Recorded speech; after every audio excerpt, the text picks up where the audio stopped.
Hello and welcome to the Specialty Matcha Podcast. My name is Ryan. This is my co-host Zongjun, who also goes by Sam, Hello, hello. and we're the co-founders of Senko Matcha Products. Yeah, we launched this podcast to discuss our learning journey in matcha, share startup stories, and interview experts. And today is January 2026. Happy New Year! This is the first episode of this year, and hope we are off to a good start. Indeed, and wish all the best to our listeners in the coming year. It's also the first podcast episode we've done where we both are using our brand new mics from DJI. Hopefully, this audio quality issue will finally be put to bed.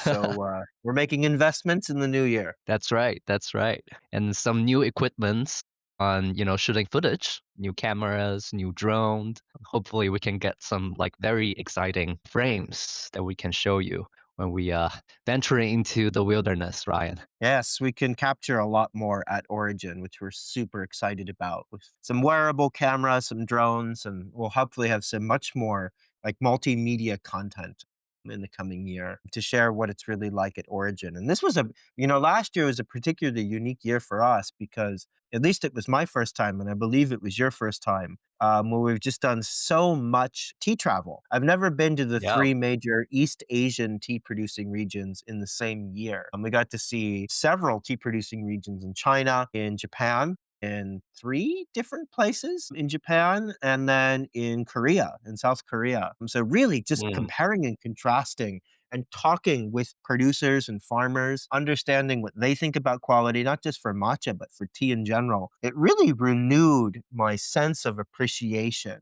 for the incredible spectrum of flavors that you can get out of tea. Like we went from a fresh milled gokuro that we milled on our countertop mill with a cooling system and controlled compression that straight up tasted like avocado in a blender. It was so rich and so creamy and umami, all the way through profiles that kind of taste like mud in the earth, like fresh shopuer from Jingmai Mountain, that was woduade, which is wet fermented, in Manghai, which is so earthy and dark. You would look at it and think that it's black coffee. And all of this spectrum is mind blowing of the flavors that can be expressed just from this one plant. It's kind of miraculous. Yes, indeed. In retrospect, we should have invested all these new equipments much earlier. We can get some pretty amazing footage on all of these things we have experienced. And not only we end up tasting all these tea, we went to all these places during a lot of these places during their production season, and just seeing the difference between all these people in how they understand the tea plant itself. How do they farm them? How do they gardening them?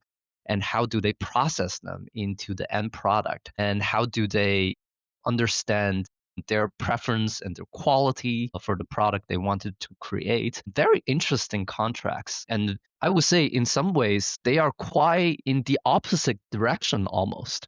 If you compare how tea is getting farmed, not necessarily getting farmed, getting treated in the wilderness in Yunnan and in some places in Korea, and how some of the tea plants gets farmed in these hyper engineered, hyper accurate gardens in Japan and also in some places in China too, and both they all end up producing very incredibly complex flavors, just very, very different flavor profile. I think it's quite interesting to see and experience. And also in such short period of time, we literally get to experience all these things back to back, which was quite amazing. Pretty interesting contrast and perspective shifting moments for me.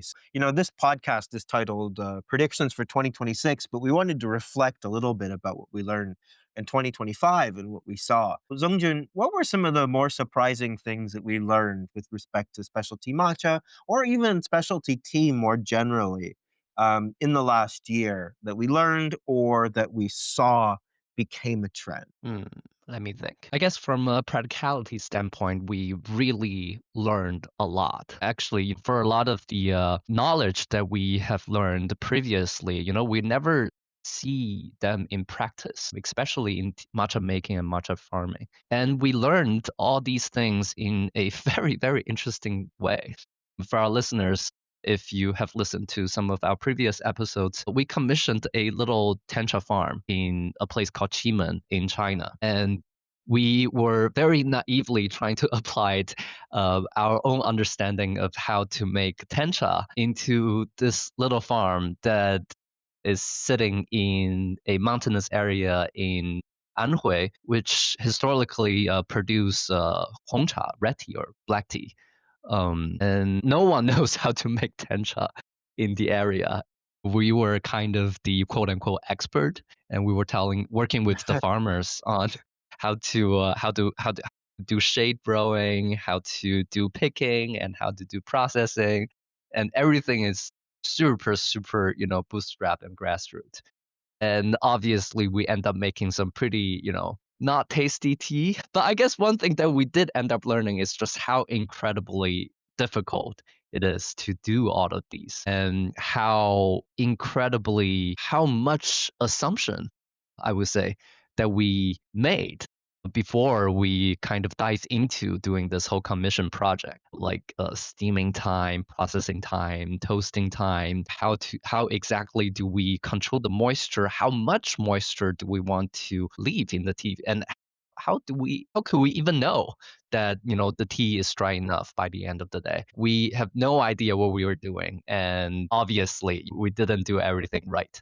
And that was actually a pretty interesting head start for us to kind of or how do I say it? It really primed us into a very good mentality when we actually got to experience all of these in Japan. So the harvest season in Japan is later than Chimen. So from back to back, we finished our processing in Chimen, and we head to Japan to see some actual matcha farming and matcha production, and that was pretty interesting.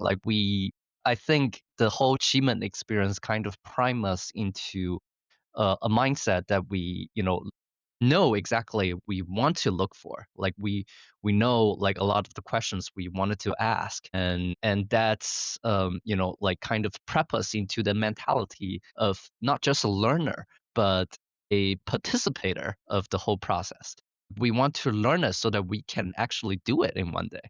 And I think that's a very interesting mindset that the Ho Chi Minh project has primed us into. Yeah, it's like one of those things they say that, you haven't really learned something until you're able to teach it. It's like very similar mindset. Like, Yeah, even the yeah.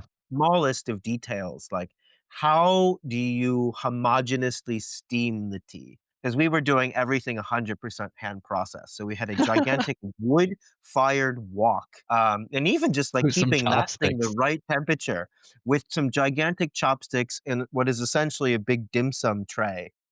For about 8 hours, I steamed 200-gram wet leaf batches, and just making sure everything is steamed the right time and homogeneously steamed, so there's some parts that aren't under or over. It really makes you appreciate, like, just, like, one very tiny piece of tea processing that's done and has been mastered in Japan when it comes to steaming uniformly at the right temperature at the right time and in such a uniform way. Yeah, it's think when it comes to steaming, like modernization or mechanization of the process really helped improve quality.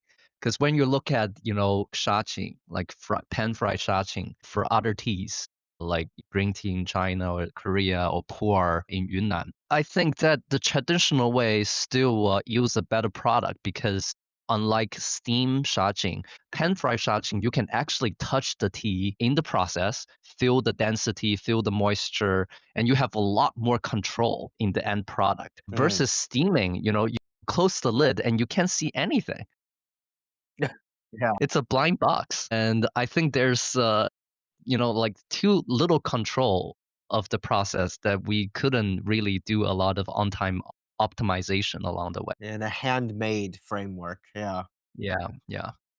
Yeah, that was interesting. The other interesting thing is for my entire, like, quote unquote tea career, I've been educating on tea for close to a decade. And I always used to say that, with matcha, shaded cultivation leads to light deficiency in the plant, and the plant kind of freaks out, produces tons of chlorophyll, and that's why it has this really bright green color.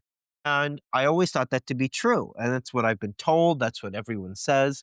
It's actually really not true. Has much more to do with the cultivar because we were using what are generally red tea or black tea cultivars. And in this case, it's not exactly a cultivar because it was what we were using a seed propagated field. So technically, if you put it in Japanese terms, it was Zairai, but a Zairai lineage that's really suitable for black tea, really high catechin content. And it wasn't that green. It was shaded, I think, for 4 weeks with 80% sunlight blockage from raised Tana shelf raised Kandaisha, and it was still pretty pale. It would be like someone who like wouldn't didn't have the context could very easily assume it was an undershaded or not shaded green tea at all.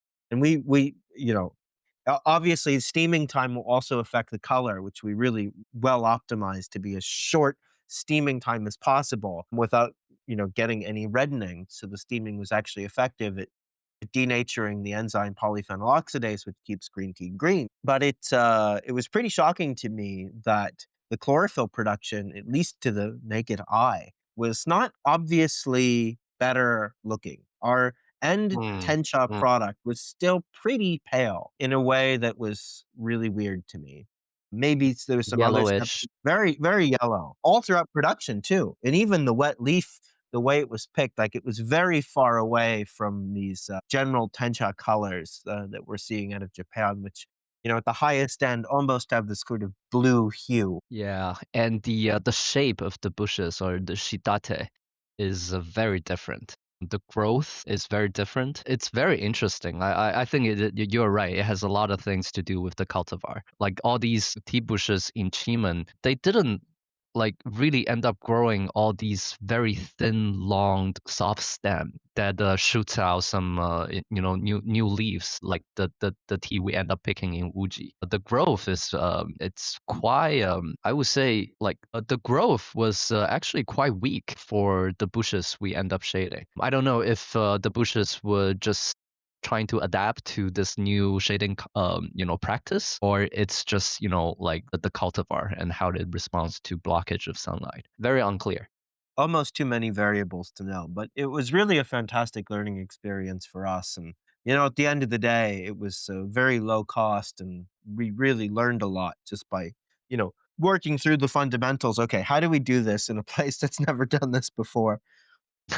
Taking the knowledge we learned in Japan and then kind of filling in our own knowledge gaps when we went to Japan for harvest season. So that was really cool. But the other thing that I think we learned that kind of was surprising is how much a difference a fertilizer can make to the final flavor profile of the tea or the matcha. It's incredible. Like we taste a Uji Asahi, one is fertilized, one is not fertilized, back to back, and they were just two different teas. I think arguably fertilizer probably end up making the biggest difference in matcha flavor profile to the point that I think we should consider fertilizer as part of the recipe. Yeah. 2025 was the year that discovery really cemented in our brains and our stomachs. It's having that back-to-back sample, like you can talk about terroir and processing and history all day, but until you've tasted the difference between fertilized and unfertilized tea and what a massive difference it makes to the flavor profile, like that other stuff is just kind of fluff. Like Yeah. that was shocking. I mean, I used to be quite, I would say, having a lot of criticism in this over fertilization practice in Japan. But I think I have slowly changed my opinion about this. I mean, like, you should really view fertilizer as part of the flavor or product creation. It's part of the processing of matcha. It's not just a farming technique. It's not just, aiming for shooting at higher production, which is the goal of fertilizer in many other tea production regions in the world. But in Japan, it's really part of the flavor creation. And, if you really do it well and you do it organically, you can create some pretty amazing product, amazing flavors without harming the environment or the tea. Absolutely. And I guess one last thing to put on reflections that we've really learned in the last year, to put a capstone on this segment is I think this year we were the most academic we've ever been.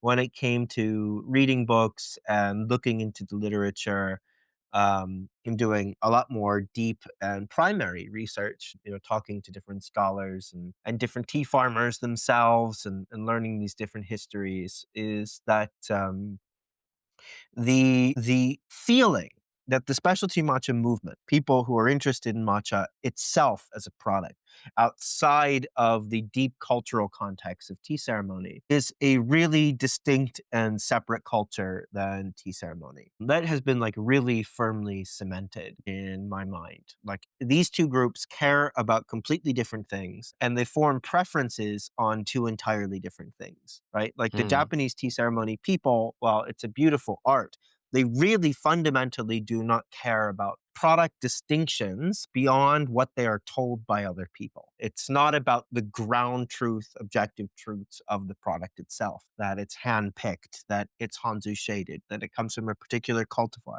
that that particular cultivar has a particularly interesting history, or came from an interesting lineage, or the way it was processed, the way it was milled. All of these factors really fall outside of the scope of appreciation that tea ceremony, almost most tea ceremony people have. And if they do have it, they didn't learn it from Chanoyu, from one of their schools. They learned about it on their own. And especially reading the books like Cultivating Femininity and Making Tea, Making Japan. And after talking to a whole lot of people, it's become very apparent that these are two completely different markets that are building preferences on two completely different axes. And I don't know if these worlds will meet each other, but I think it's best to It's keep these two segmented. Yeah, and it's a really interesting microscope to look into Japanese history and culture as a whole. A lot of these phenomena are kind of a reflection of, what the social hierarchies historically been in Japan, and the very reason why, all of these knowledge is not part of Chanoyu is because, like this class or this group of people of practitioners has historically been very far away from the farmers. I And almost get they were offended on behalf of the farmers and the legacy of matcha production. I mean, really, if you read through any of the literature in the books, especially anything Japanese tea related, especially at the intro level, but even at the advanced levels, looking at these different histories, tea farming is entirely outside of the scope of tea culture. You oh, yeah. go Oh, yeah. to like a cultural booth. I went to a cultural booth at UNESCO, and there's not a single thing really about tea farming. There's a lot about Chanayu. The Urasenke Foundation was there. They had some chasen makers there at the UNESCO headquarters here in Paris. Or you go to different art exhibits and just the way that this is presented to the world. The people who actually make the product are entirely considered outside of the scope of the culture. Yeah, I mean, not only they're outside of the culture, they historically, well, thanks to industrial revolution nowadays, but historically, they can't even consume the very product they made. They can't afford it. It's quite an interesting phenomena. Yeah, very bizarre. I'd love to double click on that more in the next year. All right, we just came from Yunnan and some pretty rural areas in Yunnan, and comparing and contrasting that agriculture, which I don't even know if it's fair to call it agriculture, forest management maybe, to compared to what's going on in Japan is was an interesting breath of fresh air. Seeing tea trees that can live to 600 years old or 1,000 years old. The oldest one that we saw is estimated to be 2,000 years old, and you can compare it to these agricultural practices in Japan where it's not uncommon to hear some rock star Ujimachi farmers will replace their tea trees every 25 years because it's more fragrant and they generally produce more flavors as young bushes. Just very different mentalities of what is considered quality. And it kind of inspired me. It'd be super interesting to take like the top high end matcha and serve it to someone in like rural Yunnan and take one of the best, ancient tree, single tree gushu pu'ers Zhangpuers and bring it to Japan, and have, one of the top matcha producers taste that. And it'd be really interesting to show that ideas of quality, probably there's a lot that's in common across borders and across cultures, but there's also probably a lot that is very different, and that it really is a social construct of what people consider good. Most human intervention being matcha, shaded, fertilized, processed, but is probably the least human intervention. A lot of these 2,000-year-old tea trees, they can't be picked, but the ones that are hundreds of years old that can be picked, right? It's really not intervened. The tree is in the forest doing its thing. They pick the leaves, they process them, and it's two really complete, very contrasting things. Yes, indeed. And I would argue that they are really just two different products. It just happens that tea is a common ingredient. But and even the tea itself, I would argue that it's not really the same thing. Yeah. It would be like having or Burgundy producer to drink a high-end Chinese baijiu and have a baijiu drinker that drinks a very high-end, like elegant Burgundy. But the flavor profile is too different, and the gold or the assessment of quality is it's too different. One is about purity and cleanliness, and the other one is about explosion of flavors. Their indicator of quality almost contradicts each other. Yeah. The practices of both parties would horrify the other Yeah. outside of their context. Yes, indeed. Coming from a Chinese tea drinkers in the beginning, I'm certainly biased towards, how tea gets made in Yunnan. But, after all these years, I think I'm getting more open-minded. It's really just two different theories. And, criticizing one framework or one theory using another, I think it's unfair. Yeah, that's true. And It's very unfair. they both produce very interesting tasting flavors, and I think it's really by the end of the day your own preference of the product and also what do you care about. Yeah. In those stack rank priorities. Absolutely. Shout out to our favorite podcast episode ever. What do you care about? Love the title. This was a good Yeah. recording. Yes, it was. Really liked that episode. All right. Predictions for 2026. So, just to give everyone a bit of a primer, we did not coordinate. So, Sam and I do not know what each other's predictions are. Sam, would you like to go first or should I? Well, go ahead, Ryan. We might end up having some overlaps. After all, we experienced a lot of these things together. Indeed. But even if it's overlaps, we might have contradicting predictions, which would be very interesting. That'd be interesting. Okay, prediction I have 5, and maybe I'll have 6 by the end of this recording. Well, why But don't we my go one by one? Okay, let's go one by one. So my first is that the matcha shortage intensifies. I think demand is way more sticky than what appears at the surface. So like at the surface level, if you look at what's happening with the international consumer base for matcha, you have the loudest, fastest movers creating the most viral content. And I think they're moving. They're actually not a very good bellwether to what's happening with the majority of consumption.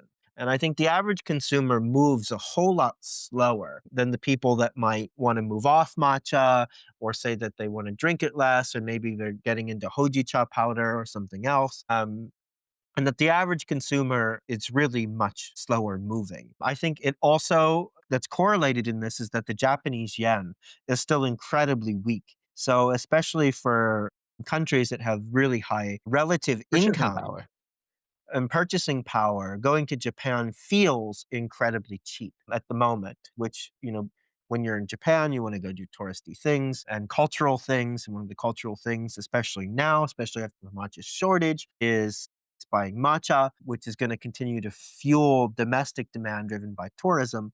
But even when we were in Japan in Tokyo most recently, a couple months ago, it seems that like the Japanese consumer market has sort of beginning to rediscover their own products, and matcha lattes are, becoming they are a thing for tourists that come to Japan, but they seem to also be gaining a popularity among the Japanese consumers themselves as a new format to drink matcha and tea and to get caffeinated in. Mm, And so I think domestic demand is going to continue to grow.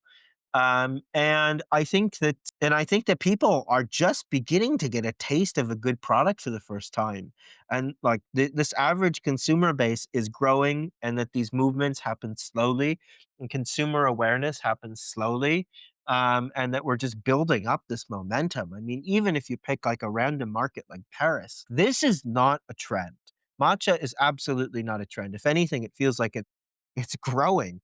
in a market like this, and then you multiply this times like the 100 most important cities in the world, people are just beginning to get a taste of this product. So I think the demand is going to go crazy again. Yeah, I largely agree. Although I do have a little bit more pessimistic view comparing to you, Ryan. I think in some regions, matcha is going to be saturated or even plateaued. For example, in Thailand, sheer amount of matcha cafes or places that serve matcha is just incredible. And we were talking to some cafe owners in Bangkok, and they were telling us also that it's definitely saturating. But there's still new matcha cafe being opened every day or, every month in Bangkok, which is quite incredible. Yeah. I But I think think Bangkok the is I think Bangkok is just on a different level because 1, it's a much more mature market, but 2, the price sensitivity and price increases driven by the matcha boom, I think prices out a reasonably large portion of the everyday consumer market. Like, even in Bangkok to get a good matcha, it's like about 4 or $5. And for the quality you're getting, it's incredibly good deal, but it's still like 3 times the price of a meal that's, pretty delicious that you yeah, can, get randomly. So it's like really still very inaccessibly priced. So I it's think I think that also has to do with that churn. I agree. I agree. I mean, like it's just a next level or future version, but a future version probably for a lot of the regions in other places too. I think that Paris or places cities in the U.S. or other cities in Southeast Asia or even in Japan will probably at some point evolve into a pretty similar situation in Bangkok, which is also my other concern about the saturation or the slowdown of expansion of matcha is that true specialty it's still in the brewing. Like there's not enough specialty out there yet. Japan is too small and it's really not diverse enough in terms of productions in different regions that makes very different products. And also global participation in forging this specialty movement is still very slow. Most of the innovations we see nowadays are still coming out from Japan in very slow pace and from China, which is mainly on how to produce this new product. So I think that's a obstacle that I hope we can overcome together because right now for for people that want to add value into matcha, it's really largely still on consumer facing products and how to optimize them. I mean, people outside of Japan, like new innovative format or technique in preparing a matcha drinks, do more educations on culture and context, and new packaging design. I think that's it. Like people still lacks in agencies in making a difference, which is I think something that's blocking a lot of innovation and creativity globally. Yeah, I totally agree, and I think that this is something that, not only are we gonna see overwhelming demand in the coming year, but I think the specialty movement might actually taper a little bit. I think it will still grow, but I don't think it can grow as much as it could. And by specialty, people featuring, single farmers, single cultivars, single origins, special processing techniques, like really making product distinctions about the ground truths of the way the product was produced, how it was picked, and et cetera, versus Yeah, just being a poetically named product.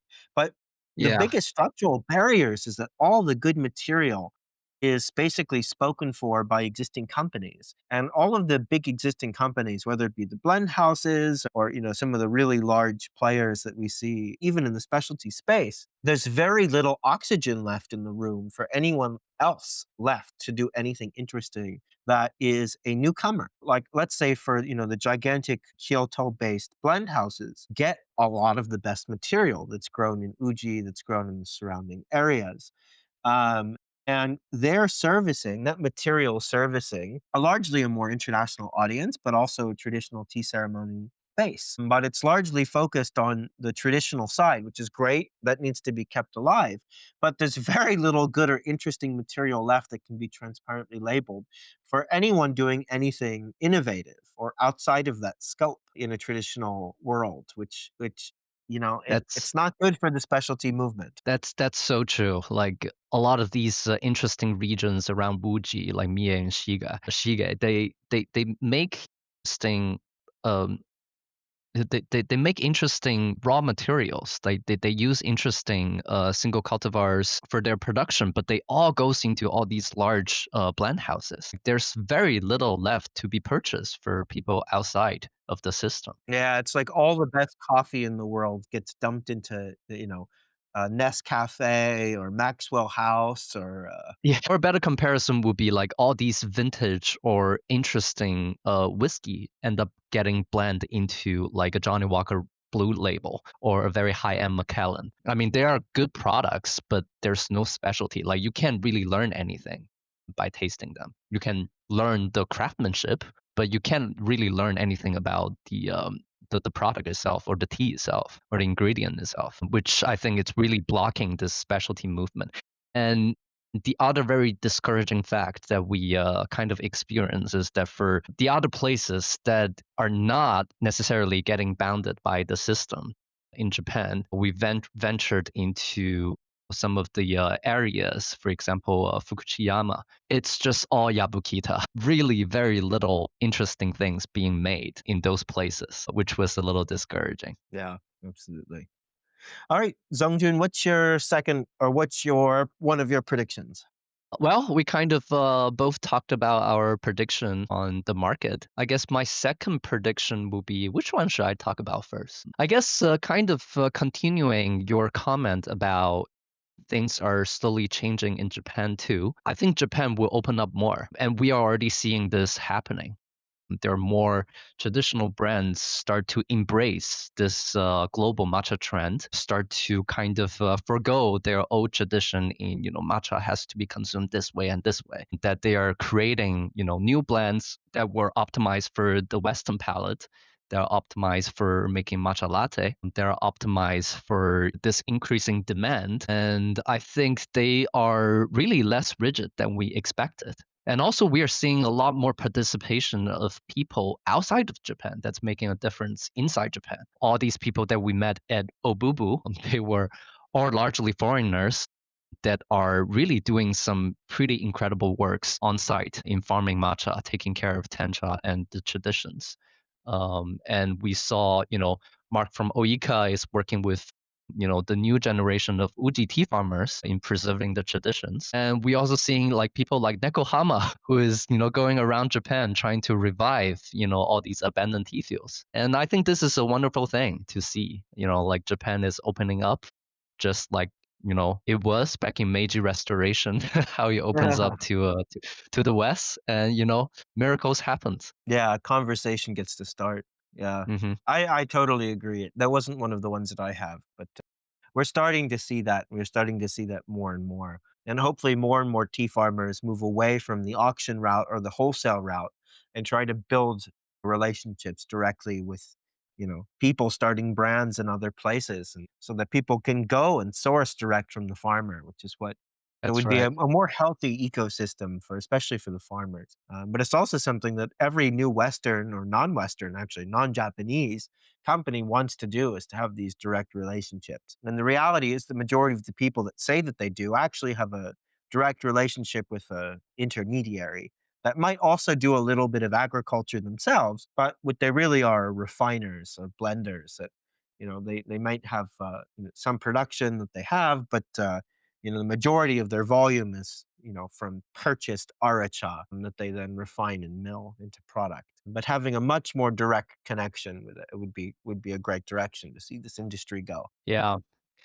This is really I would say, kind of related to my last prediction is how a lot of these agencies, a lot of these, processing capacities still largely being controlled by entities in Japan. And I think that's really blocking a lot of innovations and creativity. But, like we are slowly seeing this being changed. I would say one elephant in the room is China. China is really picking up productions. And right now, most of the products are still very mass market, quote unquote, culinary grade. But, like they are acquiring the technology. And I think it's not super far away for them to start acquiring the art in making a good product. And I think that's my next prediction too. I don't know if that overlaps with you, Ryan, but Chinese matcha is going to prevail very soon, I think. Yeah, that is mine as well. And the way I've put this is that the bamboo ceiling on Chinese matcha will finally break. And I think it's Mm, gonna break for a couple different reasons. One, exactly as you said. So, if you think about anything as the art and science of doing something, the Chinese are like really accurately in the phase of the science of making matcha, right? They brought in experts, they brought in Japanese processing equipment. A lot of the companies and subsidiaries that are set up in China are Japanese owned or partially owned by Japanese, and they're really investing in volume. Investing in volume too for exportable matcha to Europe and the United States because that's the direction of the growth. And a lot of the conventional Japanese agriculture is literally not exportable because the pesticide residues are way too high. So it makes sense that they're investing so much in the science of making tencha and then making matcha. And it's very much at filling the bottom of the market, which is where the market is going, right? Like if it's showing up in ingredients in 10,000 places and there's a bunch of cafes that don't care about origin that need like reasonably priced supply that's relatively consistent. China is an expert at this, but the art of making matcha, I think, will is slowly starting to develop in China. And we've recently had some samples that blew our minds and yeah. really reset our expectations for the quality ceiling of what Chinese matcha can be. And I think that the current matcha shortage has moved so many vendors and so many matcha brand owners to the point of desperation. Desperation in some cases might be a bit of a word of an extreme word in other cases to be more creative in their sourcing and start looking outside of Japan to pockets of value. And Japanese matcha is going to get a little bit in trouble at some point. I don't know if it's going to be in 2026, but in the coming years, the price to quality ratio of Chinese matcha is going to reach parity with the price to quality ratio of Japanese matcha. And I'm not talking about the highest end Uji matcha. Like I'm talking about mass market, like average ceremonial grade coming from Shizuoka or Kagoshima or some from high volume area that is exportable. So it's not just Japanese conventional agriculture, but it meets American or European standards for export. The Chinese are going to surpass the Japanese in that cost to quality ratio. And that middle of the market and low end of the market in Japan is going to be in a lot of trouble. Yeah. Although I think that one thing that I think it's good for the buyers or consumers is that the Chinese matcha are not necessarily being bounded by this weird auction system that we see in Japan. So the price I think will be much more transparent, and the dynamic between buyers' purchasing willingness of purchase and the suppliers' willingness of selling, I think will be more kind of in an equilibrium than the phenomena, things as conditions we are seeing in Japan. Yeah, it's much easier to do business in China for many different reasons. It's not only culturally speaking, but it's also a buyer's market. It's not a seller's Yeah. market, which is what it is in Japan. Also, Yes, the reason indeed. I phrase it, breaking the bamboo ceiling is I think a major Japanese focused matcha brand that's, not Japanese based is going to offer a really high quality Chinese matcha. And it's going to break the ceiling. We just need one first mover. If I hope someone like so. I hope so. That would be great. if someone like Kettle or someone like Rocky's Matcha or someone, this sort of well-known, well-respected brand caliber offered a really high quality Chinese product, I think it's gonna like it gives everyone else permission Yeah. to like it breaks the stigma a bit. So I think We that the actually ceiling. actually saw this happen before in wine. Like a Chinese wine really picked up some momentum after Chateau Lafite decided to open their first winery in Shandong. It really broke the stigma of Chinese wine at the time, Mm. and really unleash a lot of freedom and people's willingness into doing productions and also on the consumer side, buying and trying. Yeah, and the investment too, like the stigma even within China Mm. itself about what the Yeah, yeah, risks that producers are willing to take to try to improve the art of their product to make it taste even that's right. better. And I think China also has a couple other headwinds at its side. And the other is that its cultural claim to the origins of matcha. You know, this can be a very long debate about whether or not matcha is Chinese or Japanese. Literally, depending on what you care about and how you frame it, you can argue both sides. But China does have a cultural claim, at least, to Yeah. the matcha or matcha's predecessor. And you starting to see companies lean into it. China can re-own its own product. Yeah, and you know what, Ryan? Not only they have the cultural claim, they don't have the baggage in doing any innovations or changes. There's no continuous history or entity to hold anyone accountable. They have the past to do it, and they don't have anything to hold them accountable, which I think is it's going to be very very exciting actually. It's an interesting renaissance because, you know, Uh, there's a lot of revisionist history out there about Chinese matcha, Chinese mocha. It's a dead culture. It hasn't been practiced. The practitioners are dead. They're long dead. The farmers and producers that made it are long dead for 800 years. And anything that you see now is revisionist. It's not a continuous or living culture. It's not bound by any rules or lineage. It's some people reading some old text and making a whole lot of assumptions, trying to replicate this thing. And that's great. But it could lead to a new powdered tea renaissance in China of them like leaning into that disconnected heritage. I guess it's still heritage. And kind of reinventing it. There's a new cafe in Indonesia that focuses totally on Chinese matcha, and they're doing some really interesting specialty drinks. There's even like an osmanthus matcha specialty drink there, and osmanthus is like a really trendy flavor in mainland China right now. And I think Chinese like reclaiming that heritage and reinventing it is a really cool way that just tea culture can evolve in yeah, general and yeah. then be exported to the rest of the world. I totally agree. Which this leads to my next prediction is that the definition of matcha will become more and more blurry. And I think it's a very good thing to happen. I think it should be blurry enough to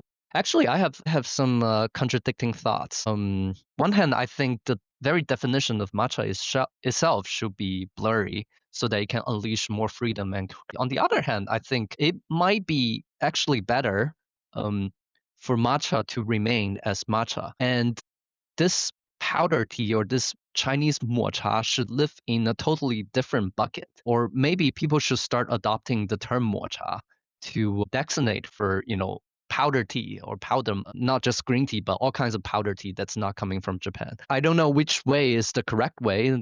There's probably no correct way in doing this, but I think this is a thing that needs to happen, and I think it's really good that China can be part of it because it can really kind of shut down or conclude a lot of these debates over traditions or cultural heritage relating to Japanese matcha. Mm. You've unleashed a can of worms, Sam. It's For our listeners, this might be the single most debated topic between Sam and I privately.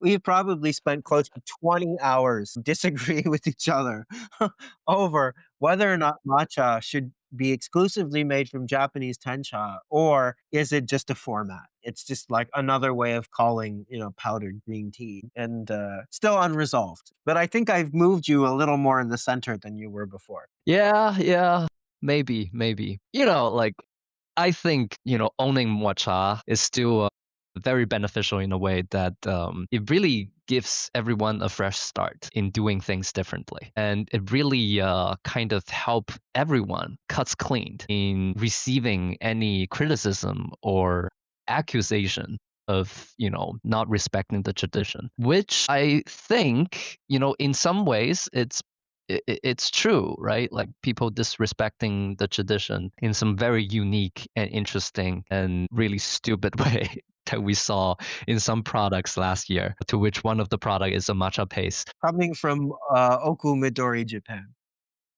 Hokumidori, that's the actual place, is it? But I think I think that people needs kind of like a safe umbrella to do creations and to do innovations. And I think Chinese matcha, I'm speaking from a Chinese myself, is a very safe haven for people to do so. Yeah. On the other side, it's very confusing for consumers. A lot of Chinese mocha will look, taste, and have the same health benefits of matcha. And you have thousands, tens of thousands of unique players out there that are all going to label it the same way because there's no labeling standards and you're already seeing it. And you're going to, what is probably going to happen is a gigantic chaotic sea of people labeling and classifying things their own way. Some might call it mocha, some Yeah. call it Chinese matcha, some call it the original matcha.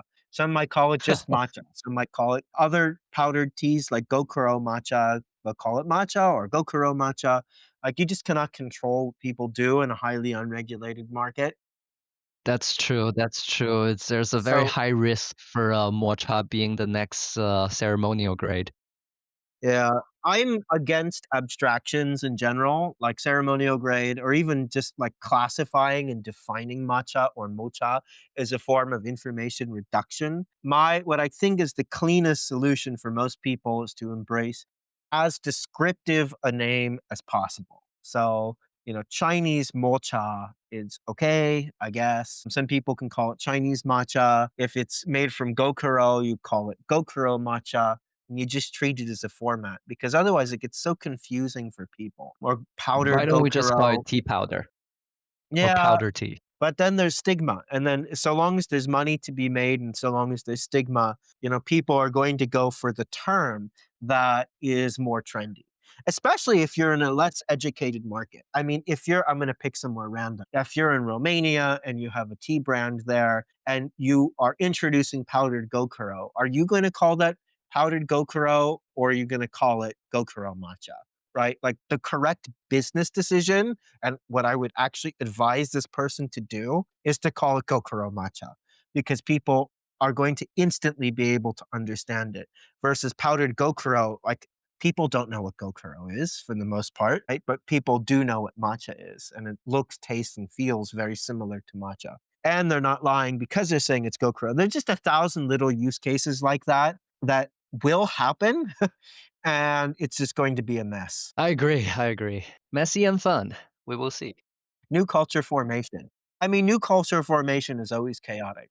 Yeah. Yeah. Standards will eventually come. It's just going to be on much longer time horizons. So, especially within like specialty coffee movement, for example, and third wave coffee, so-called third wave coffee, the movement grows, it develops standards, it will self-police, and you're always going to have disagreements with change, and introducing new products to new places and with different marketing lenses, and it's gonna happen. But anyway, to conclude, I think the bamboo ceiling on Chinese matcha is going to break in 2026, and people will begin to accept that high quality matcha can and will be grown in China. And I think it's going to happen with one or two well known brands adopting it to their menu or to their offerings, which will give everyone else "quote unquote" permission to offer one with less stigma. Agree. Agree. All right, All right. Ryan. You want to do a next one, or do you have another one? I do have another one. I think that Gokuro matcha format will also be unleashed in 2026. We've Mm, mm. tasted it, and the It's the amazing. cost to quality, yeah, it's amazing. The cost to quality ratio you can get on Gokuro is insane when you compare it to matcha from Tencha. And Mm. I recently learned, and thank you to Mark from Oika for sending me this article, is that Starbucks Japan just launched two new, what they call, quote, Gokuro matcha drinks to their menu. And even yeah, talk about that debate. You have brands like Starbucks, which are like the literal early adopter of matcha to the rest of the world, are calling it Gokuro matcha. So there you go. Well, decision made. Yeah, decision made. It's hard to fight trends that are controlled by other people. So sometimes it's Yeah, just they're easier to pick the easier term. and sometimes they're self-fulfilling prophecy. Yeah, They absolutely. literally create their own trend because they have so much control and influence. Absolutely. So I think Gokuro matcha is going to become a thing. It tastes incredible and it's and it's more fragrant too. So in a lot of like latte formats or even like cold formats like frappuccinos, in general, at least in our experience, the fragrance that you get from Gokuro, I think will pierce through a lot of form factors even better than matcha. And I actually think Yeah. if you think about like what could overtake matcha as a trend, and like a lot of people talk about hojicha, but I disagree with that. One, because hojicha doesn't have the same functional benefits as matcha. You know, it's not as nutritious. And it has way less caffeine, which really matters and people care about.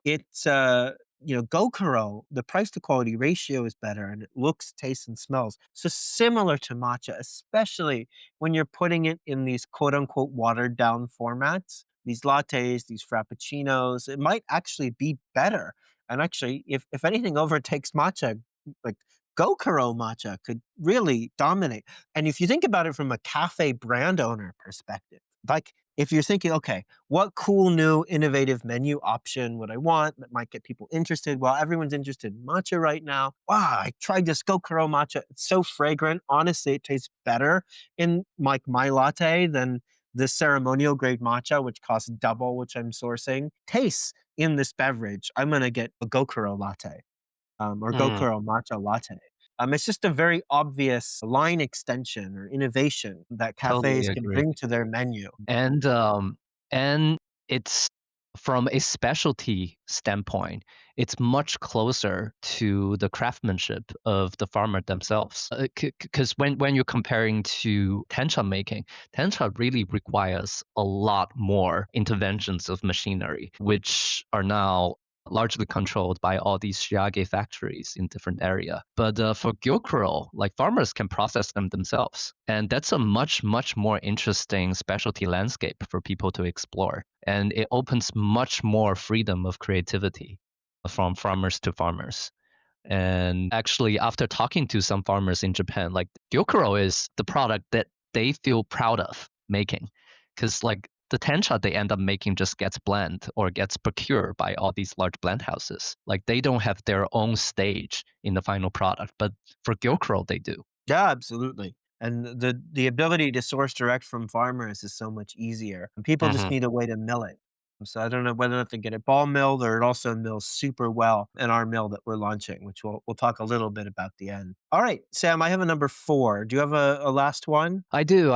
Actually, it relates more to the Chinese matcha topic that we were talking about. Well, mine does too.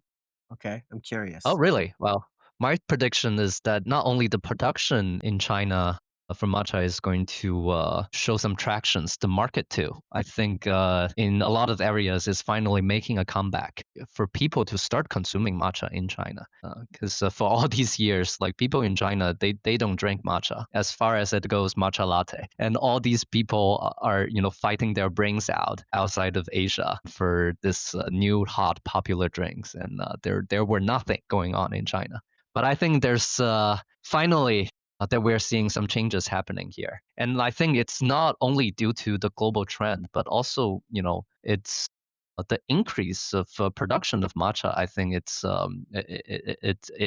making a very interesting influence onto the market itself, especially if we are start seeing some places getting, some markets in some areas getting saturated or plateaued, or the production of Japan is not catching up to a point that they can service all of these areas. I think naturally a lot of these factories and farms that invested so much money in making all these new facilities, in making all these new production equipments available, I think they're Mm, naturally going to want to seek new lands of expansion. And I think the domestic market is a very easy decision for them to make. mm, that's And interesting.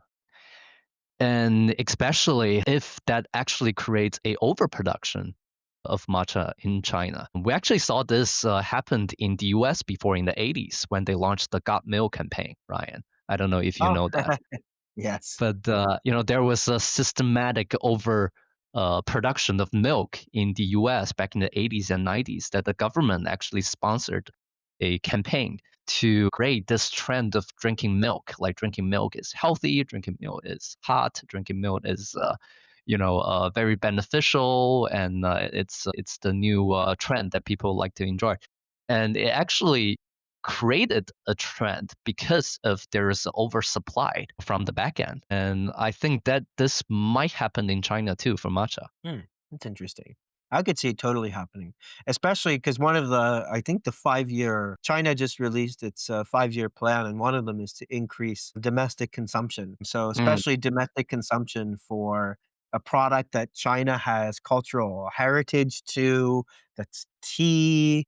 You're already seeing all of this really interesting tea innovation happen in China, like brands like Chaggy, brands like Luckin Coffee introducing tea in new and interesting formats. Like Luckin Coffee just had a huge promotion on Guizhou grown matcha, talking mm, and bragging about how finely milled the matcha was. Like, this is a pretty interesting campaign from a extremely large, like almost unbelievably large, from a Western perspective, coffee chain that exists in China called Luckin Coffee, having a taste for their own product. And actually, I yeah. think that they are going to start to have a taste for Japanese matcha too. As interest in matcha grows, there's no reason why they wouldn't want to taste higher and higher end Japanese products. And if Chinese, like, there's no reason why Chinese people wouldn't like these profiles. You see other regions in the world have very large Chinese diasporas, like Malaysia, like Thailand, like Singapore. So those Chinese people, ethnic Chinese people, that are part of the diaspora, we're seeing matcha boom over in these markets. And outside of mainland China and Taiwan, same thing. Where, the taste for it, definitely is something that, falls that I would say, Chinese consumers are primed for, probably especially in the tier 1 cities like Shanghai or Guangzhou or Beijing or Shenzhen, and even in places like Hong Kong, it's really, really, really trending matcha, Yeah. Yeah. Japanese matcha. So, I if think, that happens, like, it's like that will be a very interesting world because the purchasing power of oh even my just God. China's 2% is so mind-blowingly large that we might have a very different level of shortage. There's probably a lot of money to be made starting a I high-end think Japanese matcha brand in China. I think for the Western market's protection, the geopolitical political tension between China and Japan is serving everybody a benefit. Doing business between China and Japan right now is not the easiest. But really, if you imagine that all these consumers in in China start to buy Uji matcha in bulk, oh my God. Yeah. Could be very interesting market. But even you see a lot of, like, really specialty Chinese producers lean into, Chinese matcha too. There's some really interesting new cafes have opened in Shanghai that really look like elevated expressions of what a matcha cafe can be, all serving a Chinese product. And if that cultural thing could totally spread within the country. So I think the opportunity in mainland China, and also India, I've heard matcha is really trending in India, to extremely large populations, which could really affect the whole global market. Okay, do you have a last prediction? Not necessarily a prediction for 2026, but into the near to far future, I think globalization of matcha farming is the direction that we are heading towards. Now we're seeing it being mass produced in China. We saw some productions in Korea, and we know of some productions in Taiwan. And I think that this needs to spread further.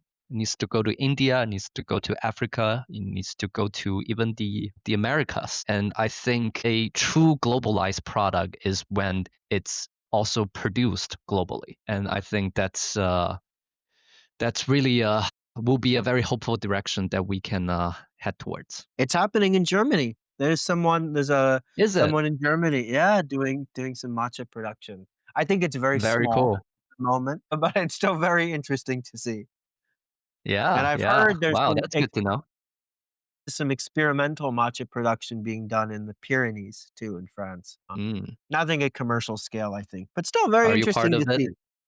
I am not, I wish I was. I have one last prediction, and this is one is a little bit self-serving, so we put it last, but Sam and I, and our team member Gwen run the company Senko Matcha Products, which is developing a matcha mill to mill matcha fresh anywhere and everywhere at a similar quality standard as an Ishiyusu. or traditional Japanese stone mill. It has a cooling system. You can control the compression.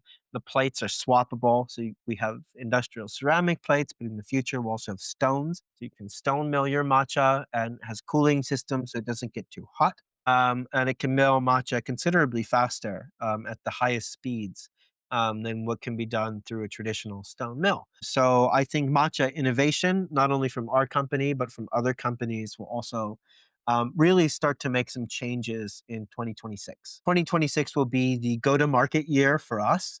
We've already launched our countertop matcha mill. The first units will be delivered early this year. So we'll get those out into the world, which is super exciting. And I think fresh milling in general is going to enter really the mainstream thoughts of the average matcha consumer this year. Not only through our mill, which we hope is going to have a pretty major impact on the way people view matcha and matcha freshness, but for everyone out there, all the businesses that are acquiring ECUs all over the world, people are buying the equipment and the infrastructure to develop, to have the agency to mill matcha themselves. And I think this idea was sort of in its infancy, and let's say 2023 and 2024, and 2025 was really the year where you really started to see it pop up in new places. Two in Paris, there's a bunch in Germany, there's a bunch all over the United States now, in places like the Philippines, in Thailand, in Singapore, in Malaysia. It went from sort of something that was very uncommon to something that more and more brands are starting to adopt and realize is incredibly important for quality. So I think this is the year of fresh ground matcha where it starts to take root. This idea Yeah. like really firmly starts to take root where it's not just a novelty or a trend, but it slowly becomes like status quo for quality. And we hope that this is will be not just the first step, but also a very important step that we trying to unlock the blockage of all these capabilities of how people can add value into matcha production. Milling is a start, but next blending, next shiage, there are a lot of critical components in this value chain that people can start to make a difference. And right now, a lot of these components are largely being locked because these machineries or these capabilities are just not that easily accessible by people outside of Japan. And I think that's also part of the company's mission is to create new equipments, new leverage for people to unleash their creativity and imaginations. Absolutely. Couldn't have said it better myself.